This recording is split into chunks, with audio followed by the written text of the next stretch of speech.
¿Crees que izquierda y socialismo son sinónimos? Pues te equivocas. El socialismo fue efectivamente un tipo de izquierda que fue predominante en un momento histórico determinado, que en este caso es el siglo XX.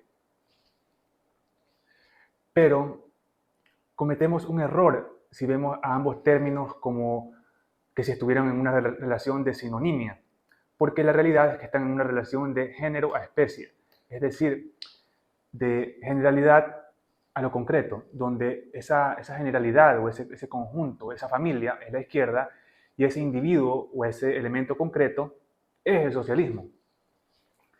¿Qué es el socialismo? Para poder definirlo de forma breve, es un sistema que tiene su centro en la parte económica, en la dimensión económica de la existencia humana.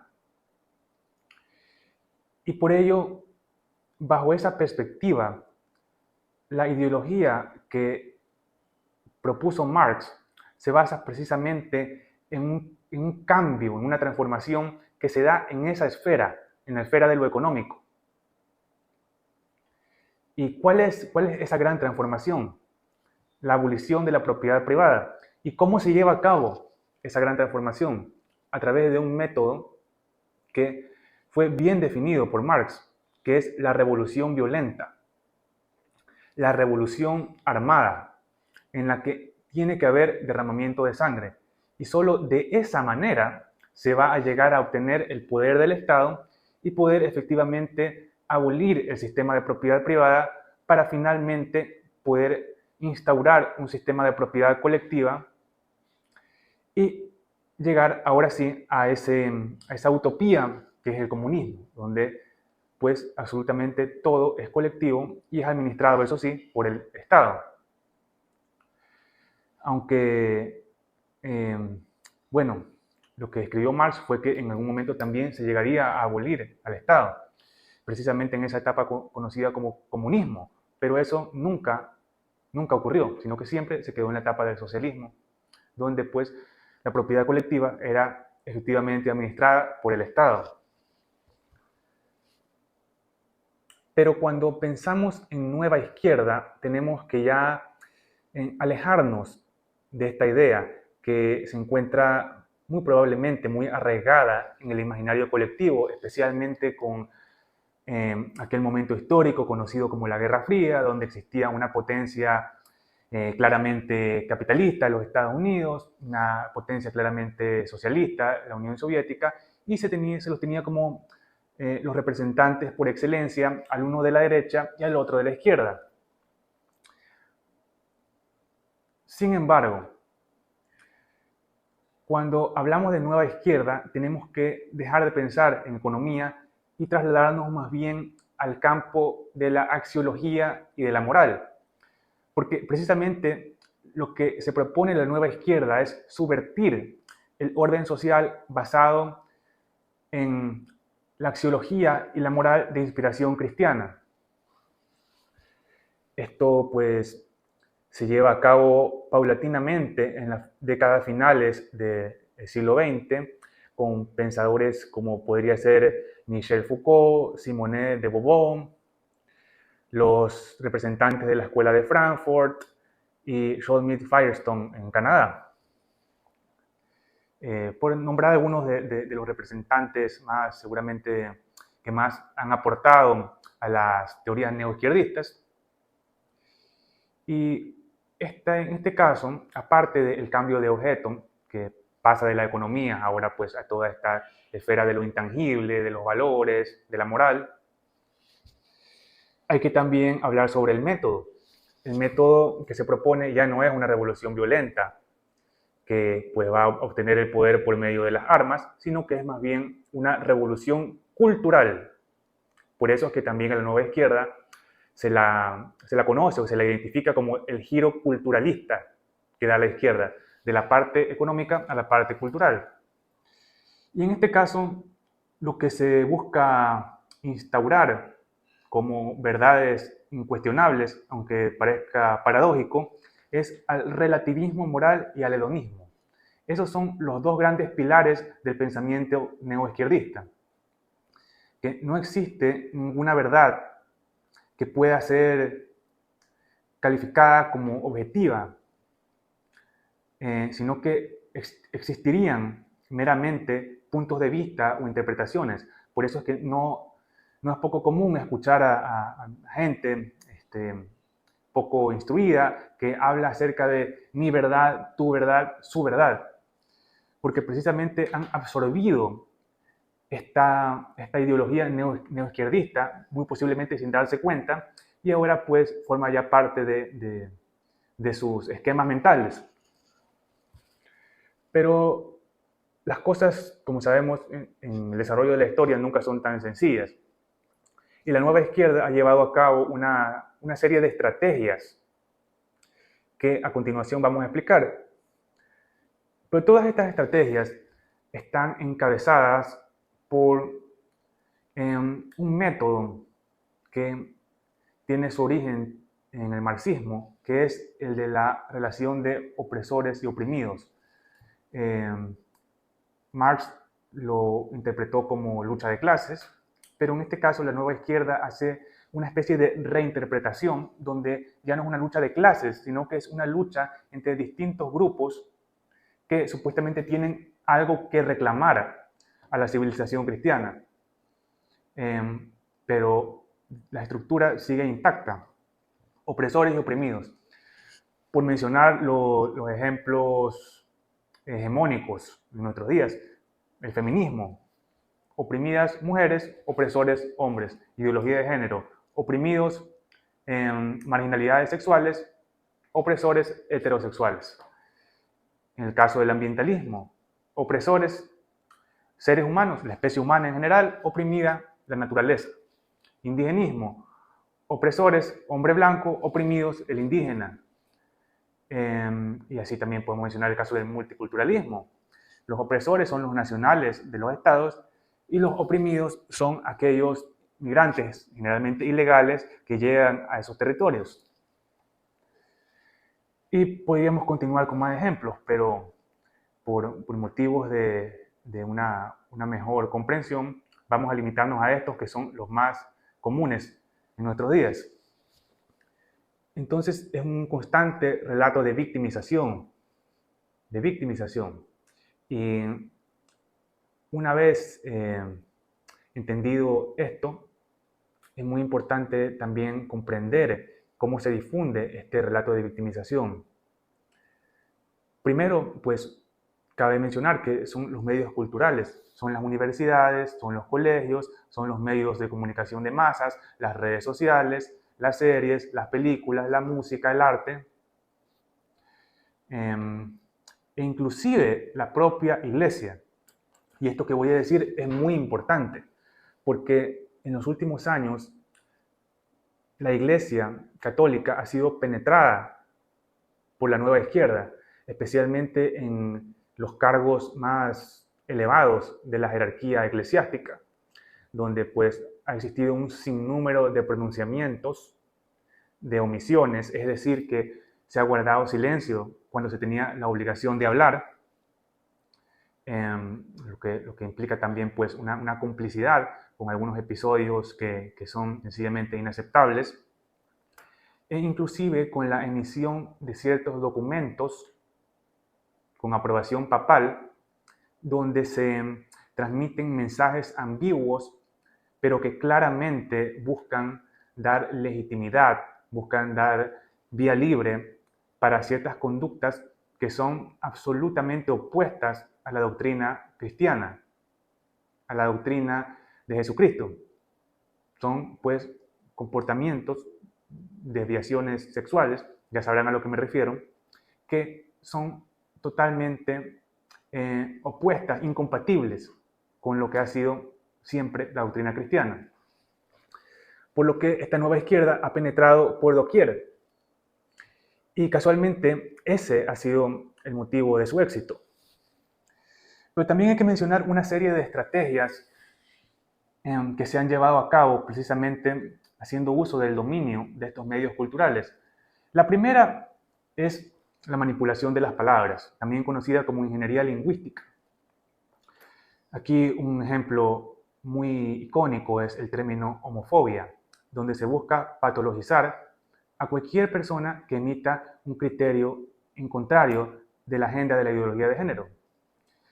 No se ataca al argumento, no se contraargumenta, sino que se ataca a la persona que critica. Es claramente un tipo de falacia ad hominem, donde lo que se hace es descalificar al disidente.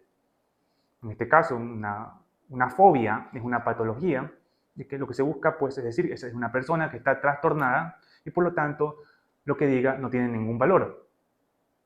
Otro ejemplo, el término discurso de odio. No se está contraargumentando, sino que lo único que se está tratando de decir es que la otra persona está cargada de malos sentimientos. Es una persona que está llena de odio y por lo tanto sus comentarios a sí mismos no tienen ningún valor.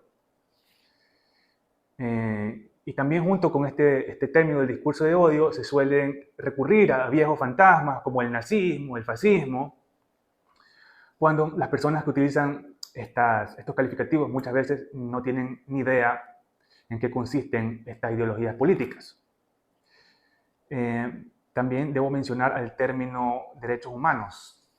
Esta nueva izquierda que se dice la defensora de los derechos humanos, cuando en realidad lo único que ha hecho es manipular su significado. Porque los derechos humanos son mecanismos que fueron diseñados para proteger ciertas esferas que se derivan directamente de la dignidad del ser humano, que son la vida, la libertad y la propiedad. Dentro de vida también, evidentemente, debe entenderse la integridad física y psicológica de la persona, pero este concepto de derechos humanos de inspiración cristiana tiene por objeto proteger estas esferas que tienen una relación tan íntima y tan directa con la dignidad humana. Pero lo que hace la nueva izquierda es darle el nombre de derecho humano a cualquier deseo o a cualquier expectativa que pueda tener una persona en relación a la sociedad, en relación a los demás. Es decir, cosas o reconocimientos que esperan de la sociedad a su favor. Un buen ejemplo de esto es el supuesto derecho humano a la identidad de género, donde se pretende pues, que las personas mientan, que nieguen una realidad objetiva solamente para no herir los sentimientos de una persona que tiene pues, un problema en su autoidentificación. Aparte de este asunto de las palabras, también hay que mencionar a un constante ataque hacia el pasado, es decir, hacia todo lo que ha sido la Iglesia Católica, hacia la familia natural, hacia la tradición, donde se acusa nuevamente a través de esta victimización de que han sido pues, instituciones terribles, que han estado siempre colmadas de injusticias, de persecuciones, de violencia, de intolerancia. Y esto es lo que constantemente se repite, hasta que, como dijo algún personaje, una mentira repetida 1000 veces se convierte en verdad. Y en cambio, cuestiones que innegablemente fueron y son así, como el enorme bien que ha hecho la Iglesia Católica a la sociedad a través de la construcción de hospitales, de escuelas, de albergues, de comedores públicos, de hospicios, pues es un bien incalculable el que le ha hecho a la sociedad, atendiendo a los marginados de la sociedad, a los enfermos, a los huérfanos, ancianos, de forma totalmente gratuita, sin esperar nada a cambio. De eso, pues, se guarda absoluto silencio. Es más, se lo oculta en lo más profundo del cajón. Mientras que episodios escandalosos de sacerdotes o de padres de familia, eso sí, pues, lo vemos casi diariamente en los medios de comunicación. Como tercera estrategia, también vinculada a esta última, debo mencionar la constante exposición de casos excepcionales, como puede ser el tema del aborto a causa de una violación, donde en realidad esto estadísticamente es algo marginal, despreciable, es algo que es muy pequeñito. Cuando la regla general es realmente gente que busca el aborto simplemente para tratar de no asumir una responsabilidad que es fruto de seguramente un uso inadecuado de la libertad. Pero no, se busca eludir esa responsabilidad que ya fue adquirida y lo que se hace es lo más fácil, eliminar al ser humano que está por nacer, muchas veces por parte de los propios padres, de la madre, donde pues lo que realmente se está cometiendo aquí y lo que se busca defender a través de este relato de tratar de buscar los sentimientos de compasión a través de la exposición de casos excepcionales, lo que se está encubriendo es un filicidio, es decir, un asesinato de los padres hacia un hijo. Una vez que ya he mencionado esto, es muy importante también saber que no es suficiente, no es suficiente. Lo que se ha descrito no hubiera sido suficiente para lograr el éxito que ha tenido la nueva izquierda en Occidente. ¿Y qué han necesitado para realmente poder consolidar sus objetivos? Pues hacerse de la fuerza del Estado. Sabemos que el Estado es el monopolio de la fuerza, el ejercicio del monopolio de la fuerza considerada legítima dentro de una sociedad. Ese es el rasgo característico del Estado. Entonces, pues, se han hecho del poder del Estado, pero no a través de vías democráticas, como se podría pensar a priori, sino que se han usado mecanismos sucios. En concreto voy a mencionar dos de ellos. El primero es la interpretación judicial. A través de doctrinas como el neoconstitucionalismo, se ha dado un margen extremadamente amplio de interpretación a los jueces, especialmente aquellos que integran cortes o tribunales constitucionales, que buscan no interpretar, sino crear nuevas normas que no existen en el contenido de la Constitución y, por otro lado, derogar, aunque esté usando la palabra en un sentido impropio, normas que sí que forman parte del texto constitucional. Un muy buen ejemplo es lo ocurrido en mi país, en el Ecuador, donde la Constitución claramente define el matrimonio como la unión entre un hombre y una mujer. Pero la Corte Constitucional, a través de estas torsiones, estas interpretaciones antojadizas y del irrespeto descarado hacia el texto constitucional, decidió que no, que en realidad la Constitución quiere decir que matrimonio es cualquier cosa que una persona se sienta con derecho a tener. Y que en todo caso hay que interpretar al texto constitucional a partir de la evolución de los tiempos y las condiciones de vida actuales, que es pues, simplemente un concepto sumamente volátil y además de eso sumamente apropiado para poder simplemente aprobar cualquier cosa, ser un concepto tan indeterminado, tan carente de fundamento. Pero el tema de las interpretaciones judiciales no se queda allí, porque los partidos políticos neoizquierdistas, a través de cambios en la Constitución, es decir, mediante la adopción de nuevas constituciones, han introducido una novedosa figura que recibe el nombre de bloque de constitucionalidad. ¿Y en qué consiste esta figura del bloque de constitucionalidad? Pues que a los tratados internacionales de derechos humanos, ya explicamos cómo manipulan ese término, se les otorga una jerarquía superior a la propia norma constitucional. Y entonces, pues, lo que ellos dicen que es un derecho humano o que no es un derecho humano, es lo que impera por sobre el ordenamiento jurídico que es fruto de la soberanía popular. Es decir, que los organismos internacionales se convierten en instancias supremas de decisión, reemplazando así a la soberanía del pueblo. Y bueno, estos organismos internacionales no es casualidad que son los principales promotores de la agenda neoizquierdista. y a su vez estos organismos están llenos de ONGs y fundaciones que son propiedad de los grandes poderes económicos del mundo, que son quienes realmente están interesados en que esta agenda se convierta en hegemónica en el globo entero.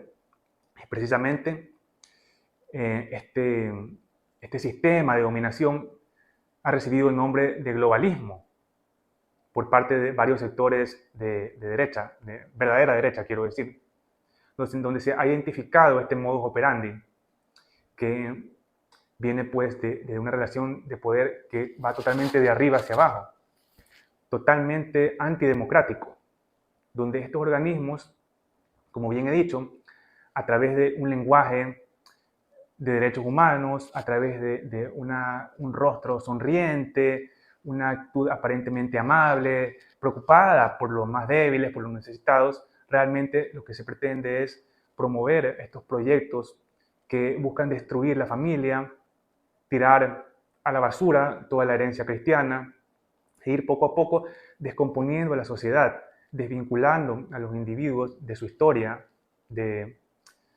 sentimiento nacional, es decir, de todo ese conjunto de elementos que son la herencia de muchos años de personas que han luchado por una nación que se compone pues, de un conjunto de valores, de un conjunto de costumbres, de principios, de normas, de símbolos que ellos quieren destruir para imponer un gobierno mundial donde existan individuos, es decir, gobernados, que no tengan familia, que no tengan ningún tipo de sistema moral sólido, un sentido, un sistema de sentido, una identidad clara, sino que sean simplemente como hojas que lleva el viento y que tan solo viven de acuerdo a los postulados del relativismo y del hedonismo. Es decir, todo es opinable, menos pagar impuestos y obedecer al Estado, y todo lo que causa placer es lo bueno. El placer es lo bueno. Y por lo tanto, eso lleva a individuos llenos de adicciones, individuos débiles y pues muy fáciles de manipular. Y precisamente mi invitación al hacer este video es a ofrecer resistencia ante esto que está ocurriendo, convertirnos en una resistencia. ¿Y de qué manera? A través de la lectura, a través de la comunicación entre padres e hijos, la comunicación entre generaciones, entre nietos y abuelos, para poder conocer esa gran herencia, ese gran tesoro que ha sido pues nuestra historia nacional y nuestra historia como civilización cristiana. También pues tenemos que limitar el tiempo que dedicamos a las pantallas, a las series, a las películas, a escuchar a los medios de masas. Y más bien tenemos que buscar fuentes alternativas.